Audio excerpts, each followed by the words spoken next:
Happy birthday. আমাদের বাগান থেকে এনেছি, আমাদের বাগান থেকে, ওর বাড়িতে। Thank you, welcome welcome home. তো ওদেরকে ওয়েলকাম জানিয়ে ওরা আমার বাড়িতে এসে বসে এবং আমার সম্পর্কে অনেক রকম কথা বলে যে দেখো আজকে বার্থডে গার্ল কেমন বিজি রয়েছে। তো ওরা এত সুন্দর একটা ডেকোরেট করেছে, যেহেতু এটা আমার 19 বছর বয়সে ফার্স্ট টাইম। তো দেখো আমার রিয়াকশনটা কেমন। আমি খুবই খুশি হয়েছিলাম। তারপর লাইট ফাইট সেট করার পরে আমি কেক কাটতে বসে পড়ি। অ্যান্ড দুটো কেক ছিল, আমি বুঝতে পারছিলাম না, দুটোই খুব সুন্দর হয়েছে। একটা আমার সবচেয়ে প্রিয় ডোরেমন, আর চকলেট তো আমার অবভিয়াসলি পছন্দেরই জিনিস। আর সেটাকে ফ্রিজে রাখার পর আমি কাটতেই পারছিলাম না, এতটা পরিমাণে শক্ত হয়ে গেছিলো।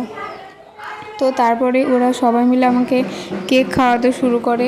অ্যান্ড তারপরে আমার সম্পর্কে যেটা হয়েছে সেটা হচ্ছে এত সুন্দর একটা গিফট। আমি সত্যি ভীষণ হ্যাপি যে তোরা আমাকে এত সুন্দর একটা গিফট দিয়েছিস। আর এই বুকেটের মধ্যে রয়েছে অনেক কিছু অক্সিডাইজের জিনিস রয়েছে, আরও অনেক কিছু রয়েছে। অ্যান্ড তারপরে ওরা আবার আমাকে কেক মাখায়। আমি মাখতে চাই না, যেহেতু আমার স্কিনটা ভীষণ সেন্সিটিভ, এইসব ক্রিম মাখলে আমার মুখে হাবিজাবি বেরিয়ে যায়। তো তারপর দেখো এই ড্রেসটা আমার খুব পছন্দ হয়েছে। আমি শর্ট কুর্তি সেরকম পরি না, বাট অনেক দিন পর আমি ট্রাই করছি, খুব সুন্দর লাগছে, থ্যাংক ইউ। অ্যান্ড তারপর ওরা সবাই মিলে একসাথে আমরা বসে পড়ি খেতে।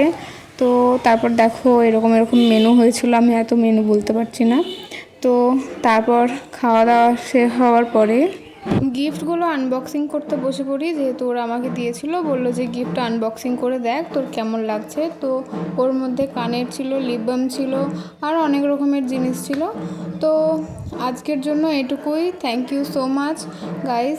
তো তোমরা বলো তোমাদের কেমন লাগলো ভিডিওটা, অবশ্যই ভালো লাগলে সাবস্ক্রাইব অ্যান্ড লাইক করে দিও।